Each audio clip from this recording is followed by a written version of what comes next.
ابن زیاد کے وہاں دارالعمارت میں رکھا. کتنے دن رکھا؟ بولیے زور سے. پھر بتایا تھا نا کتنے دن؟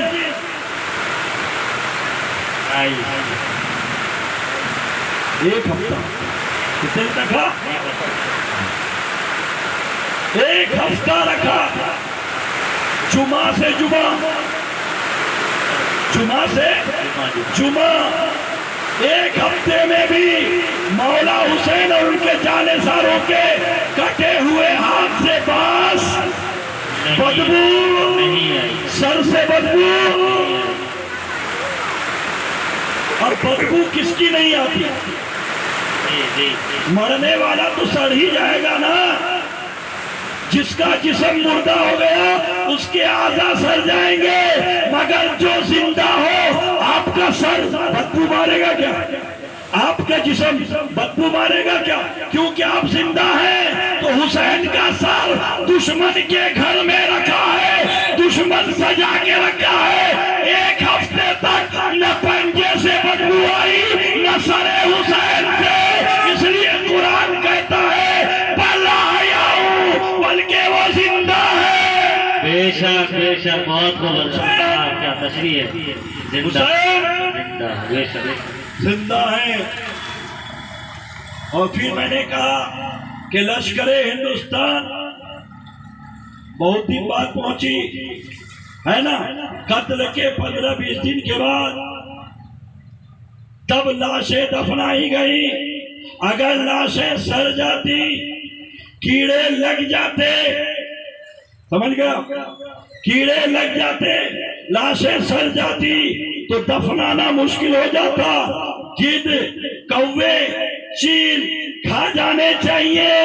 مگر حسین بتاتے ہیں، ان کا جسم بتا رہا ہے کہ اے لوگوں سنو، چونٹی مجھے کھانے نہیں آتی، چونٹی میری حفاظت کر رہی ہے، مجھ پر سلام پڑھ رہے ہیں. کیڑے مکوڑے مجھ پر سلام پڑھ رہے ہیں، ہوائیں مجھ پر سلام پڑھ رہی ہے، اور یہ پانی مجھ پر سلام پڑھ رہے ہیں. 18,000 مخلوقات حسین کو سلامی دیتے ہیں. سارتا وہ ہے جس کو پانی کھا جائے، ہوا جس کو متاثر کرے اس کے بدن میں بدبو آتی. حسین نور ہے، جسم نہیں، اس لیے حسین سے نور برسا. سبحان اللہ سبحان اللہ، بہت خوب. نسل نبی کا بچہ نور ہے، آپ ہیں نور، کل گھرانا نور ہے. نور سارتا، یا کیڑے نہیں پڑتے، بدبو نہیں آتی. نور روشنی دیتا ہے، بے شک. سبحان اللہ سبحان اللہ. اجالا دیتا ہے، نور منور کرتا ہے. مولا حسین کا سر زندہ ہے، جسم کربلا میں زندہ ہے. اور آگے بڑھے، چلتے چلتے پھر آپ نے دیکھا کہ چند دنوں کے بعد یزید کے یہاں یہ قافلہ پہنچا. جب یہ قافلہ یزید کے یہاں پہنچا، یہ مختصر بولوں گا کیونکہ میں نے اس کو پچھلی دفعہ بول دیا تھا، مختصر میں بولوں گا، بتانا کچھ اور ہے. دربار یزید پہنچا. پہنچنے میں جو دقتیں ہوئی، دشواریاں ہوئی، وہ بھی بول چکا پچھلے سال، اس سے پچھلے سال بولتے ہی آ رہا ہوں. 14 سال ہو گئے. ایک بات کو دوبارہ بولنے میں مزہ نہیں. سنیں آپ، باقی باتیں بھی ضروری ہے کہ میں اپنی زندگی میں آپ کو بتا دوں. میرے دوستو، پورے 2.5 سال اسیران کربلا یزید کے زندان میں، جیل میں بند رہے، قید رہے، اور سر امام رکھا رہا. 2.5 سال تک نہ حسین کے پنجے سے باز آئی، نہ سر امام کو کچھ ہوا. قرآن کہتا ہے ہوگا بھی کیسے، بل حیاؤ، وہ زندہ ہے، ولیکن لا تشعرون، تمہیں شعور نہیں ہے. بے شک بے شک، بہت نہیں ہے. حسین زندہ ہے. پھر کیا؟ طرفدار یزید کھڑا ہو جاتا ہے، میرا باپ یزید. ٹھیک ہے بھیا، یزید کے بیٹوں سنو، حسین کا معاملہ تھا، ہو گیا ٹھیک ہے۔ کربلا کے بعد مولا حسین کی شہادت کے بعد ان کے گھر والوں پر زیادتی کرنا، ان کے کٹے ہوئے سر کو سجا کر رکھنا، یہ کون سی انسانیت تھی؟ اور آگے بڑھ کر چلو، ان بدبختوں نے کیا کیا؟ مدینے پہ چڑھائی کر، کیا کیا؟ مدینے پہ یزیدی لشکر چلا گیا، مدینے کو پامال کر رہا ہے۔ اچھا مدینہ گیا کیا؟ بات یہ نہیں کہ مدینہ گیا، بات یہ ہے کہ مدینہ گیا کیوں؟ مدینے میں تو اسی کا گورنر تھا، مدینے میں یزیدی گورنر تھا، بات سمجھ میں آ رہی؟ تبھی تو حسین وہاں سے نکلے نا۔ تو مدینے میں یزیدی گورنر تھا تو یزید مدینے کو پامال کیوں کیا؟ سوال یہ ہے۔ آپ کی کھوپڑی میں بات بیٹھ رہی ہے؟ نہیں بیٹھی۔ اس لیے گیا، کیوں گیا؟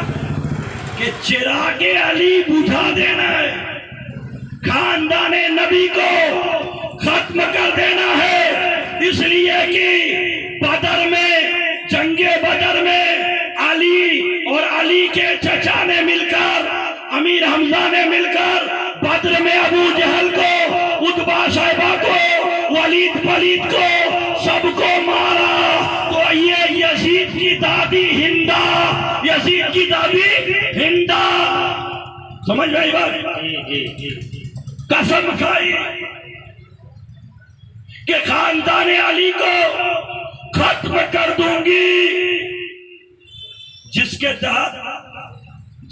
تحت جنگ احد میں امیر حمزہ کو ہندا نے، معاویہ کی ماں نے، ابو سفیان کی بیوی نے، یزید کی دادی نے کیا کیا؟ اپنی جسم کا لالچ دے کر ایک حبشی غلام کو مارنے کے لیے متعین کیا۔ امیر حمزہ کو برچھی بھالا مارا، امیر حمزہ گرے، مر گئے تو چھوڑ دو، نہیں چھوڑا، جسم کے ایک ایک اعضاء کو کاٹ کر گلے میں ہار بنایا اور کھوپڑی نکال کر شراب پی، کلیجے کو چبا چبا کر تھوکا، کہا حمزہ جو حال تیرا کیا ہے وہی علی، اولاد علی کی کروں گی، کیونکہ میرا سسر بھی مرا ہے اور میرا باپ بھی مرا ہے۔ بدر میں اسی بدر کا بدلہ ہے کربلا، اسی بدر کا بدلہ ہے کربلا۔ اب کربلا میں جب دیکھا گن کر کہ اہل بیت کے سارے مارے نہیں گئے تو مدینے میں فوج بھیج دی۔ وہاں محمد بن حنفیہ تھے، وہاں حضرت زین العابدین کی بیوی تھی، حسن کی بیٹی تھی، امام باقر 3 سال کے وہاں موجود تھے، سغرا بھی تھی، ان کے کچھ چاہنے والے بھی قریبی رشتہ دار تھے، ان کو مارنے کے لیے مدینہ فوج چلی گئی۔ اے یزیدی طرفداروں سنو کہ مدینے کو پامال کیوں کیا؟ نبی جس ممبر پر بیٹھ کر خطبہ دیتے تھے اس ممبر پر گھوڑے باندھے گئے، گھوڑوں نے پیشاب کیا، لید کیا، روزے رسول کی بے حرمتی ہوئی، کئی دن تک اذان نہیں ہوئی، کئی دن تک نمازیں نہیں پڑھی گئی۔ اس کے بعد وہاں کئی عورتوں سے بدسلوکی کی، ان کی عزت کے ساتھ کھیلا، اور کئی اللہ کے حبیب صلی اللہ علیہ وسلم کے گھر والوں کو مارا، اور مارنے کے بعد وہاں سے مکہ کی طرف رخ کیا، جس کا سپہ سالار ہے مسلم بن نمیرہ، پلید بدبخت مسلم بن نمیرہ اپنی فوج لے کر مدینے کی طرف چڑھائی کرنے لگا۔ مکہ چلا گیا، مدینہ ہو گیا۔ ایک بڑھیا تھی جن کے بیٹے کو گرفتار کیا، کہا بلا وجہ میرے بیٹے کو گرفتار کیا، لا میرا بیٹا میرے حوالے کر دے۔ اس نے تلوار اٹھائی، اس کی گردن کاٹ دی، کہا لے اپنا بیٹا، مار کر دیا۔ جب مار کر دیا بڑھیا نے کہا اب میں قسم کھاتی ہوں، اے ہندا کے گھرانے والوں سنو، میں قسم کھاتی ہوں کہ تم کو زندہ یا مردہ جلاؤں گی ضرور، قسم قسم۔ مسلم بن نمیرہ مکے کی طرف روانہ ہوا مدینے سے، ایک مقام تھا، وہ بدبخت مر گیا، فالج ہوا، تڑپ تڑپ کر مر گیا۔ جب وہ مر گیا تو ان کے لوگوں نے اسے وہیں دفنا دیا۔ جب دفنایا تو مدینے میں خبر آ گئی کہ وہ بدبخت مسلم بن نمیرہ مر گیا، اور جب وہ مر گیا تو اسے فلاں مقام پر دفنا دیا۔ وہ بڑھیا اپنے چند لوگوں کو لے کر اس جگہ پر پہنچی۔ جب سر کی طرف سے کھولا تو سانپ لپٹے ہوئے، پھر پیر کی طرف قبر کھولی تو پیر کی طرف سے بھی سانپ لپٹے ہوئے۔ آپ نے کیا کیا؟ کیا کیا آپ نے؟ بولا وہ بھی حال ہے، دعا کی، سر سجدے میں رکھ کر دعا کی، اللہ تیری بندی نے منت مانی ہے زندہ یا مردہ جلانے کی، تو اپنا عذاب ہٹا لے، مجھے اپنی قسم پوری کر۔ اتنا کہنا تھا، قبر سے سارے سانپ غائب ہو گئے، لاش نکالی اور تیل چھڑک کر اس بدبخت کی لاش کو اس بڑھیا نے جلائی، اللہ کے شکرانے ادا کیے اور کہا اللہ تو نے اس گنہگار بڑھیا کی قسم کی لاج رکھ لی، ورنہ میری قسم تو ادھوری تھی۔ وہ بدبخت مر گیا۔ اب لشکر یزید، یہ سب ہونے میں 1-1.5 سال بیت گیا۔ یہ لشکر مکہ پہنچے۔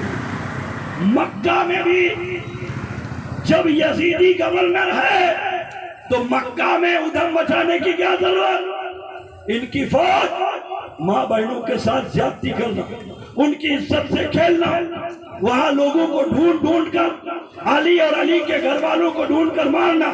آپ کو یاد ہوگا کہ مکہ میں بھی مولا حسین نے کسی کو چھوڑا تھا، وہ کون ہے؟ بھول گئے نا؟ کون ہے وہ؟ عبداللہ بن جعفر۔ اپنے بہنوی کو عبداللہ بن جعفر، جو کہ بہنوی بھی ہیں، چچیرے بھائی بھی ہیں، بہنوی بھی ہیں، چچیرے بھائی بھی ہیں، زینب کے شوہر کو، اونو محمد کے باپ کو مکہ چھوڑا تھا اللہ کے گھر کی حفاظت کے لیے۔ وہ مکے پہ ان کو مارنے کے لیے پوری فوج کی تلاشی جاری رہی۔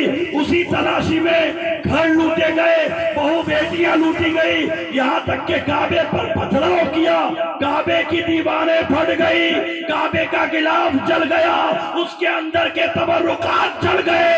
اگر یزید اکبر تھا تو بول اللہ کے گھر کے غلاف کو کیوں جلایا؟ اللہ اکبر۔ اب تو حسین بھی نہیں تھے۔ اے یزیدی طرفدارو، یزید کے باپ کے وفادارو، اے یزیدی خاندان کے بھائی خواہو، ہم تو صدا کرنے والا، سنو کعبے پہ حملہ کیوں کیا؟ یہ تو اللہ کا گھر ہے۔ جی حضرت، بہت بہت دوستو، یہی تک ظلم زیادتی جب کعبے کے خلاف چلے۔ کیوں جلایا تھا؟ کہ یہ علی کی پیدائش گاہ ہے، علی کی نشانی مٹا دو، علی کی نشانی کچھ نہ رہے، علی چاہیے نہیں، کیونکہ میری دادی نے منت مانگی ہے، میری دادی ہندا نے قسم کھائی۔ اس لیے یزید کا باپ پوری زندگی علی سے لڑتا رہا، بعد اس کا بیٹا علی کے خاندان والوں کو کربلا کے بعد مدینہ، مدینے کے بعد مکہ، ہر جگہ برباد کرتا رہا۔ درود شریف پڑھیے، اللہم صلی علی سیدنا مولانا محمد بارک وسلم، صلاۃ و سلام علیکہ یا رسول اللہ صلی اللہ علیہ وسلم۔ ادھر دھیان دیجیے، آپ لوگ دھیان سے سنیے۔ پھر کیا ہوا میرے دوستو؟ قسم کھائی تھی۔ ایک بات پوچھتا ہوں، سنیوں کا عقیدہ یہی نہ ہے کہ جو چاروں خلیفہ کو نہ مانے، جو چاروں خلیفہ کو نہ مانے وہ کون؟ بولیے تو اپنی زبان سے جی،